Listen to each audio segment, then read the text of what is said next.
Hello, আমি দিশা। Good morning সবাইকে। তো সেদিন সকাল সকাল স্টুডেন্টদেরকে পড়িয়ে নিয়ে তাড়াতাড়ি রেডি হয়ে চলে গেছিলাম ব্যাংকে।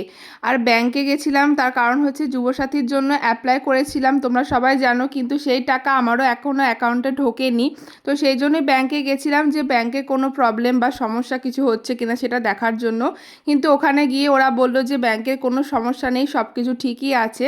তো তারপর আসার পথে আবার সাথীর সাথে দেখা হয়েছিল, অনেক দিন পর ওর সাথে দেখা হলো, বেশ ভালো লাগলো দেখা হয়ে। তো যাই হোক, বাড়ি এসে মাকে বললাম যে একটু শরবত করে দাও, সেটাই খেয়ে নিলাম, কারণ প্রচণ্ড গরম পড়ে গেছে।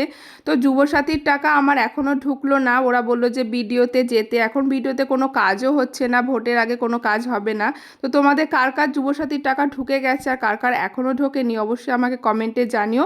তো যাই হোক, বাড়ি এসে ভাত টাত খেয়ে নিলাম। আজকে নিরামিষ সমস্ত রান্না হয়েছিল, মঙ্গলবার যেহেতু। তো আজকে ছোট্ট মিনি ব্লগটা কেমন লাগলো কমেন্টে জানিও।